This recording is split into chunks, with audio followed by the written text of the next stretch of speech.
Welcome to the Spirituality What? Podcast, where we explore the mysteries, joys, and challenges of being spiritual beings navigating our unpredictable human experience we call life here on planet Earth. I'm your friendly guide, Rebecca, ready to jump into our adventure of the day.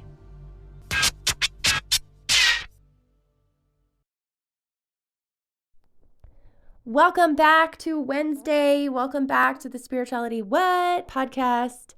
Today we are dropping part 2 of our 2-part episode on atheism and spirituality with my friends Brian and Bryant. We get into even more juicy topics today, talking about flat earth, the power of the subconscious mind, our perceptions, intuition.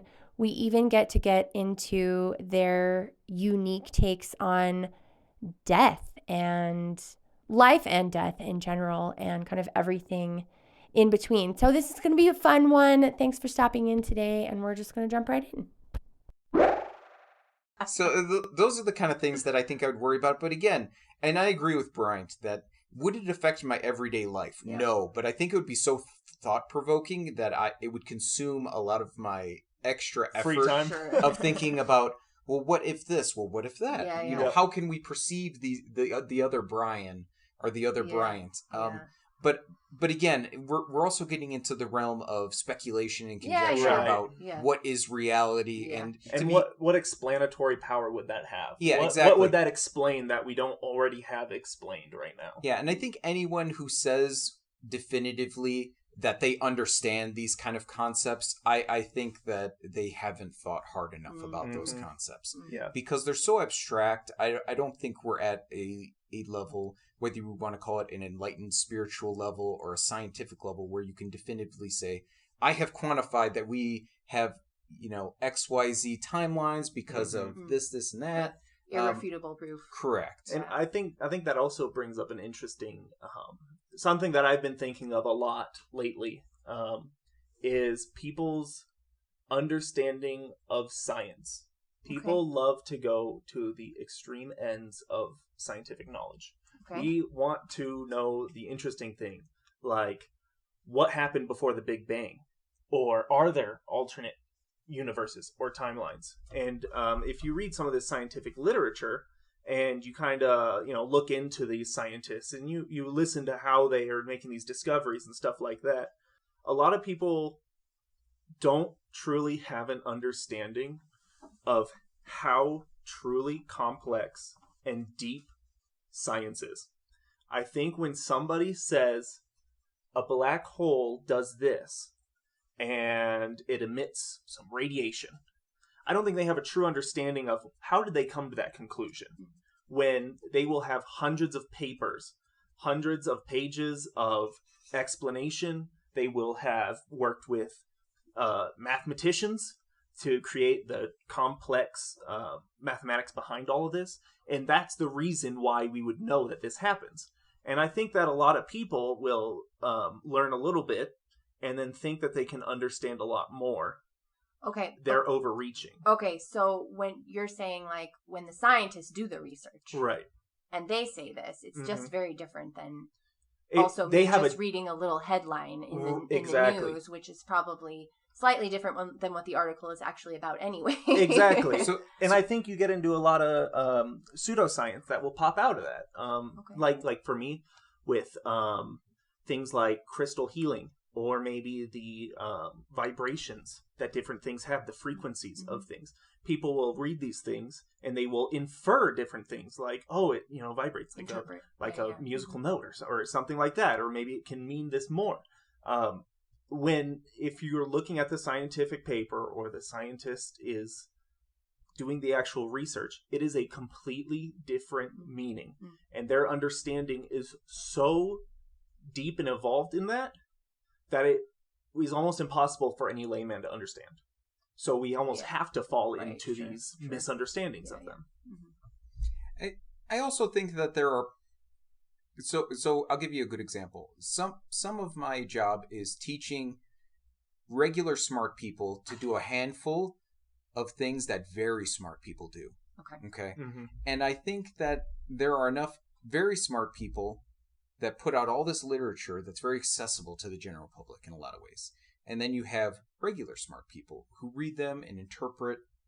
And I'm not saying that they get it wrong, but it's very easy to come to logical conclusions based on information when you don't necessarily have the full picture. I mean, an empirical or peer-reviewed article doesn't necessarily have a guide that tells you exactly what everything means. There's a certain level of understanding that people already have to come into knowing it. And there's plenty of very smart people that can read that and can understand it that are not scientists, okay? That are not physicists and things like that. But I also think that, and to piggyback off what Brian said, is that I think that there's enough people that come to logical conclusions about things based on actual data that doesn't make any sense. And I'll give a very brief example. I step outside my house and I look in the horizon. Everything is flat. Okay. I get on top of a 3-story building and I look in the horizon. Everything is flat. I throw, a rock over a hill. Okay. And I can see it go and I can see it fall. It's like, well, gravity must be real. Okay. But the earth is definitely flat. I'm observing it. I'm seeing it. How can I not believe the earth is flat?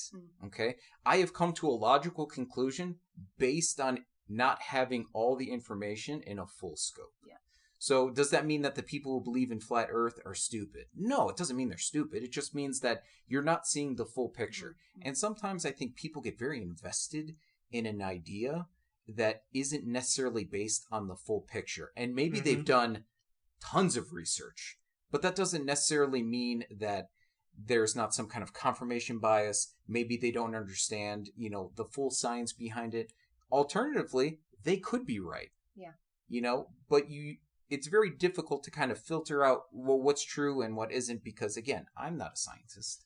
And like you said, with coming to the conclusion that the earth is flat from looking around, that's an easy conclusion to come to. It's also an easy thing that you can set up an experiment, you can look it up, and then you can prove that it's round. Correct. Now, if you apply those same ideas and principles to something that is crazy more complicated, like, say, quantum mechanics, or the interactions of, atoms with each other, the amount of conclusions that you can come to are going to be so far away from the truth. On your own. Right, yeah, correct. Yeah.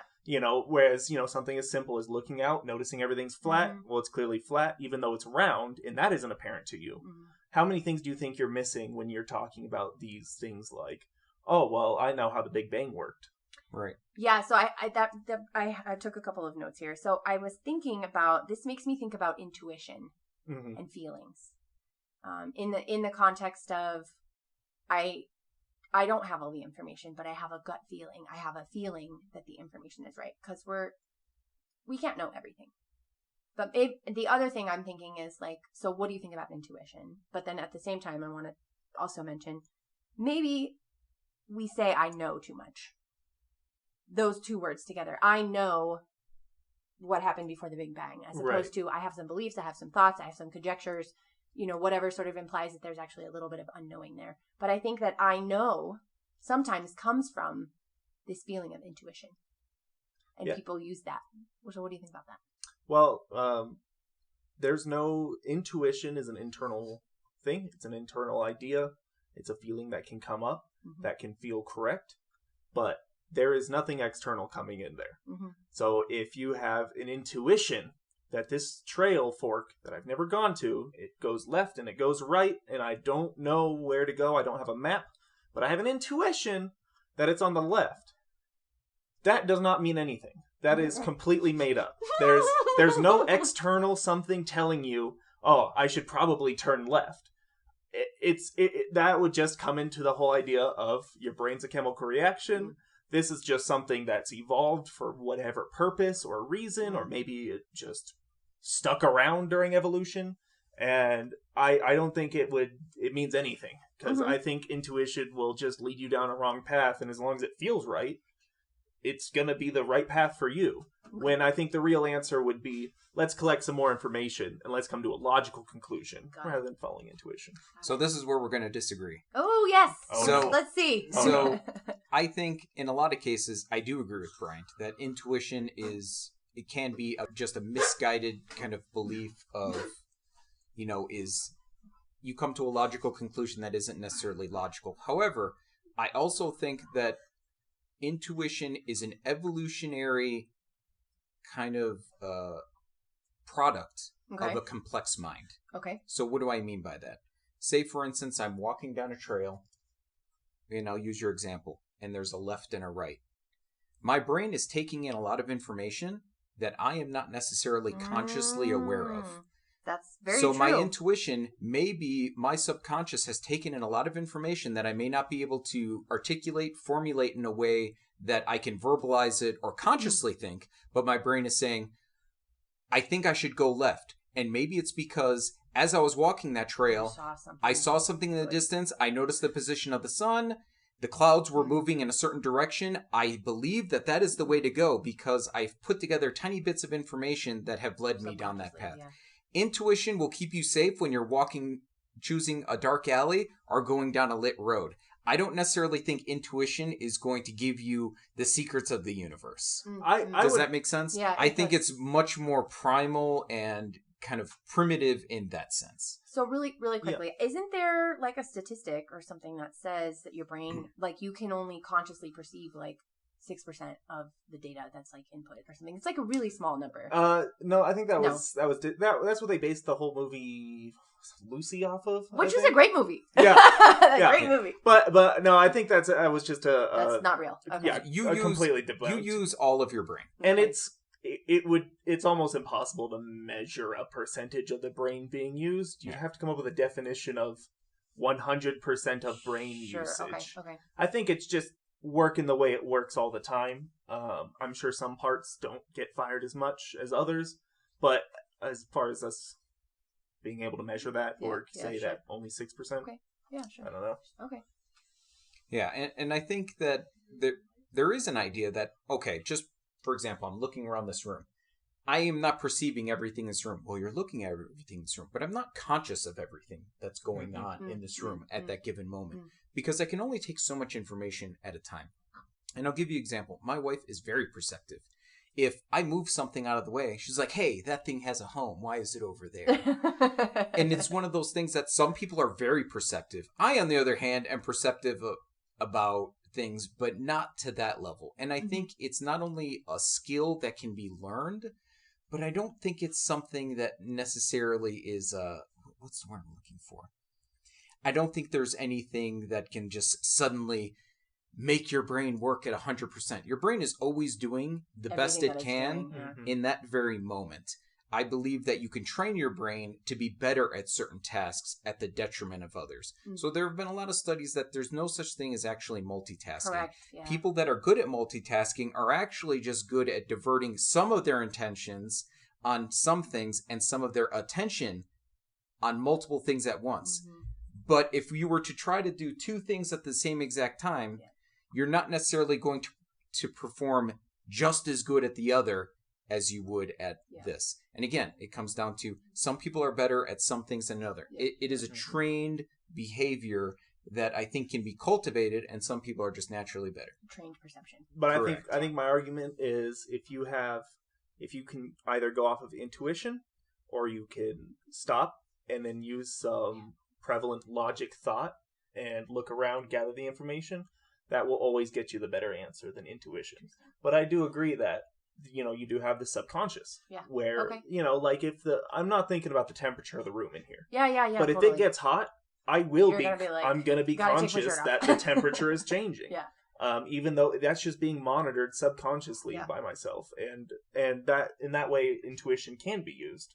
Okay. But I think if you stop and then you can use your logic or collect the information yourself, I think that will always be better. So what I'm hearing you say then, Brian, is that it's the, like, and kind of combining with what you said, I think, Brian, it's the, like, bringing to the surface awareness from the subconscious is really what you're saying. Like, yes, it's there.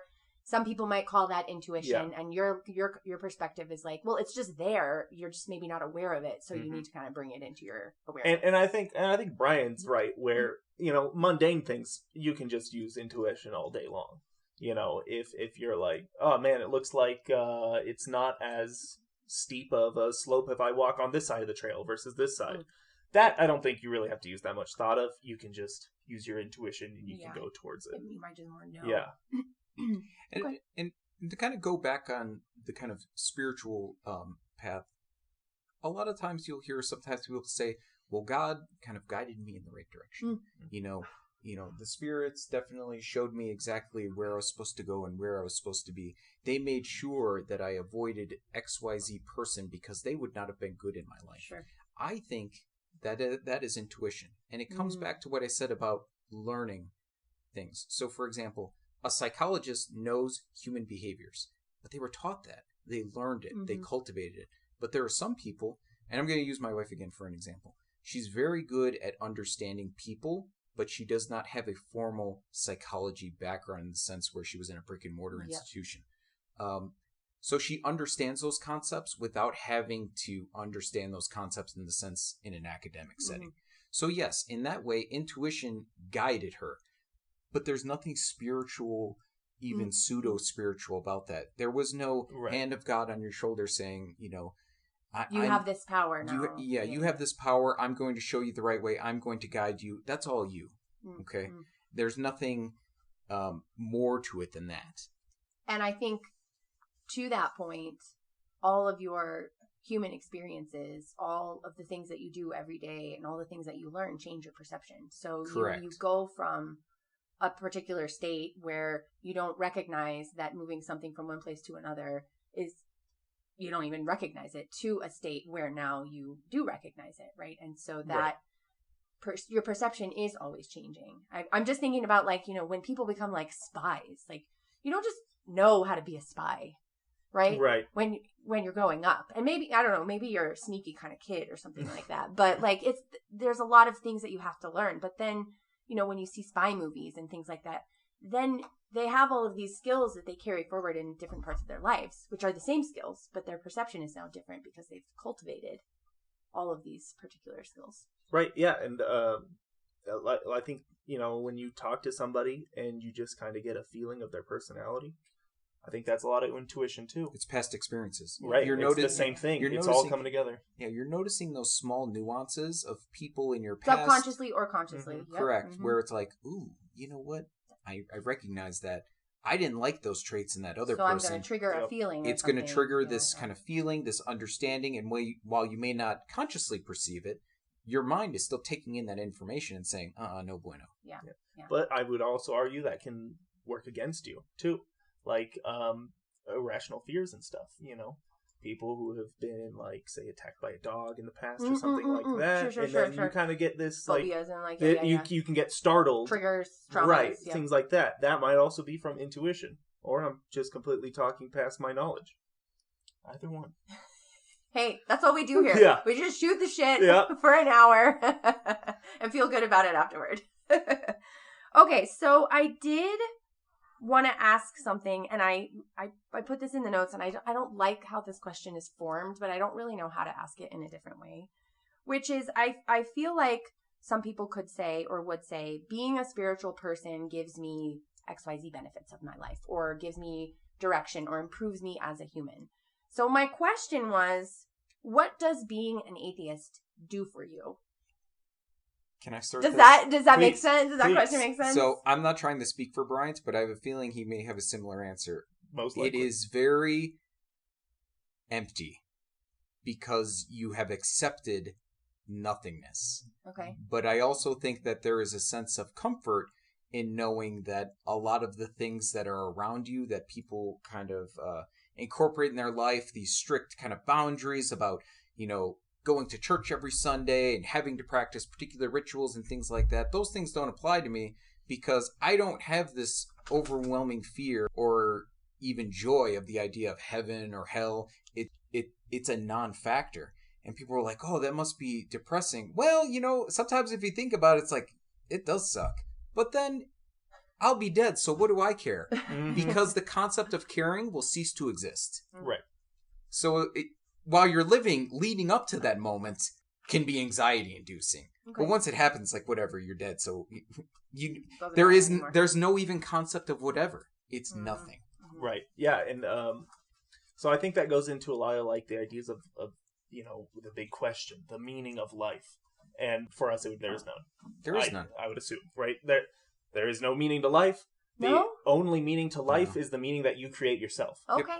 Right? So there's no bigger picture meaning. Correct. Is what you mean when you say that. And I was like, you have a meaningful life. You're making me worried no, about you. I fully agree. No, I have a wonderful life. I have plenty of meaning in my life. But outside of a human mind, none of that exists.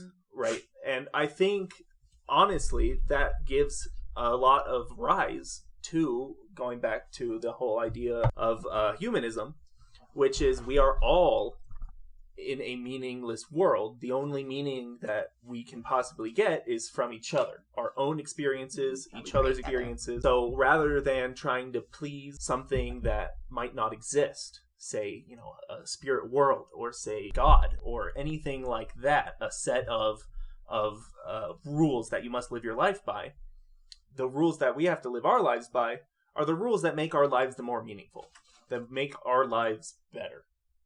And I think that's an important part to it.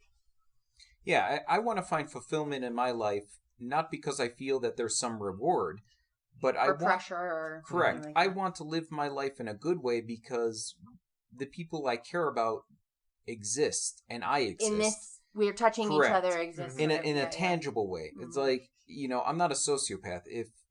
If I really believed in nothing and I cared about nothing, I would have some problems. I would take advantage of the people around me. It's like, well, what does it matter? Because I'm, when I'm dead, I'm just going to be oblivion. Yep. But the journey is a very important part. It's an experience. It's the only experience I'm going to have.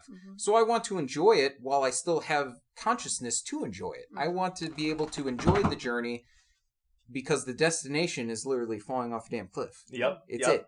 And I totally agree. I think, like, for me, the thought of death, terrifying. I do not want to die at all. I want to live as long as physically possible. Interesting. Yeah, if they come up with a live forever potion, I'm taking that. All right. Okay. So Bottoms you up. said death is terrifying. Oh yeah. Would you use that same verbiage? I find the idea of leading up to death terrifying, but I have a feeling that the moment I've accepted that I'm going to die, I will be completely at peace. I fully agree. Because I know that but you know right now that you're going to die. Right, but there's still this human perception that I could potentially live forever. It's kind of like when you're 15 years old and you think you're invincible.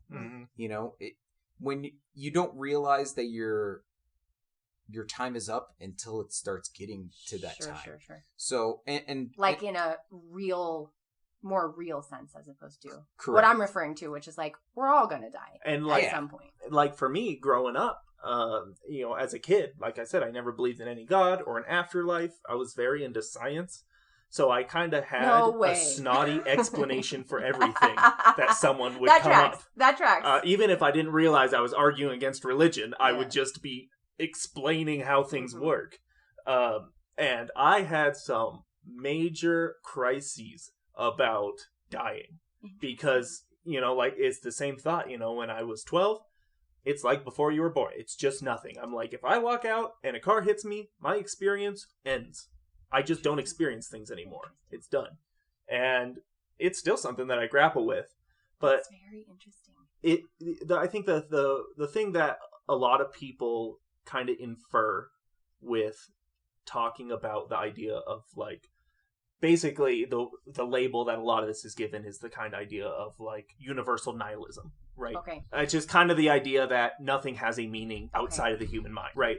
Like, if this planet explodes, the next planet over won't know it's good, bad, any meaning existed at all. Yeah. Nothing is lost in the galaxy, right? And for me, though, I think a lot of people miss the idea that just because there is no meaning doesn't mean we're experiencing anything separate. Doesn't mean I'm losing anything. We're all living the exact same rules. We're all living in my belief, the exact same godless world, the exact same meaningless world, and we're all having the same experiences. I'm still having joy. Other people are having joy. People with God. We're having shared experiences and shared feelings and shared all of that. Right. Yep. We're all human and we're all having these experiences. And that doesn't change just because I don't believe that there's a meaning outside of this or that there's no physical connection to us. Yeah. we're still experiencing joy, and that does exist in our mind. Doesn't diminish your joy. Correct. Yeah, it doesn't exactly. diminish I hope anything. it doesn't. Right. Whereas I think a lot of people, if you have this this God that constantly loves you and you love this God, you're like, how could you be without this? And you're like, I just am. there is no God. We're both experiencing the same thing. Mm-hmm. So nothing changes if you believe it or not. I think people that are very religious, and again, I'm not trying to speak negatively on them, but we definitely don't, right? So we're judgment free here. We're just having conversation. But I think having a very strong religious belief, I believe, is a safety net. Because I think it can help people. And we've talked about that before. I don't necessarily think it helps people. Yeah, I don't think so either. I think that it helps people in the sense that it does create a safety net. And I think humans are hardwired to believe that because we're so complex that, well, can this be the end? Is this the end? And a lot of people will argue, well, of course not. And there's a lot of different beliefs. And, whichever one you subscribe to, great. That's fine. But I do think that on a lot of levels, regardless of how beautiful or terrifying oblivion and death is, it's still more comforting than nothingness while you're alive. Because... Yep. Even the idea of hell, you're still experiencing things. It's some kind of experience. Yeah, exactly. That would be arguable. Yeah. But it is a different idea. Yeah. So we are pretty close to time. So I wanted to this has been really interesting conversation. And as everybody could tell, we can continue, and we might have to have another one of these. But do you have any final thoughts that you'd like to finish with? Yeah. I'll just finish with, and this is kind of a new concept I'm going to briefly bring up to kind of wrap it all up. And I think this can apply to not only your beliefs, not only your morals, but literally every single part of your life, and that is skepticism. Healthy skepticism for sure. Yeah. I apply skepticism to everything, and there is nothing you shouldn't be skeptic about. Mm-hmm. And I think if you can live your life with the ideas of skepticism, you're going to come closer to the truth and happiness than I think others without it. Okay. Brian, you have any final thoughts? Well, one, I agree with that. And two, I think that as an atheist, and whether you're an atheist or you're not, I think it's very important to respect other people's beliefs even when you don't believe them. Mm-hmm. So my wife and I have vastly, there is a chasm between our belief systems. But I respect what she believes. And she came to those beliefs how I perceive it through knowledge, research, experience. She's a very smart woman. Probably the smartest person I know. Yeah. So I don't fault her for coming to those conclusions. Would I have come to the same conclusions if I had her experience? Maybe I would. Possibly. But my experiences have dictated something else. And I have to respect her journey as much as she has to respect mine. Mm-hmm. And while there is, again, this metaphorical chasm between a lot of people and their beliefs, I think it's important to kind of wave every now and then and acknowledge the person on the other side, because it can be very lonely to kind of have your beliefs and people have others, and there's no kind of middle ground. Yeah. Because the reality is that Bryant and I are in what I would consider a very small camp, and there are not a lot of middle grounds. Mm-hmm. So respect, your fellow humans, and sometimes they'll piss you off, and sometimes you want to agree with them, and sometimes you just have to bite your tongue and look at your friend and say, that sounds crazy. Yep. You just got to whisper in the other ear, what is that shit? Well, this was awesome. Thank you guys so much.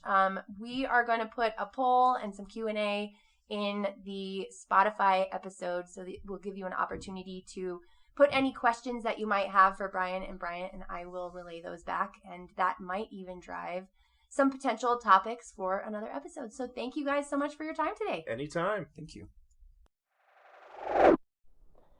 Well, there you have it. That wraps up our atheism and spirituality episode. Thank you all so much for listening to the Spirituality What podcast.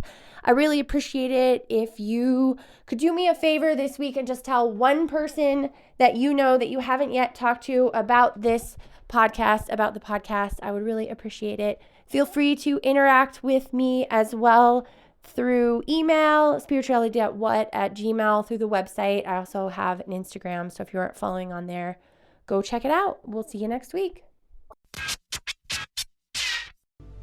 Thank you for joining me on today's Spirituality What adventure. Subscribe, rate, review, and share this podcast. Visit us on Instagram at spirituality.what to interact, tell us what spirituality means to you, and even provide some of your own personal musings. Human on, you phenomenal spiritual beings.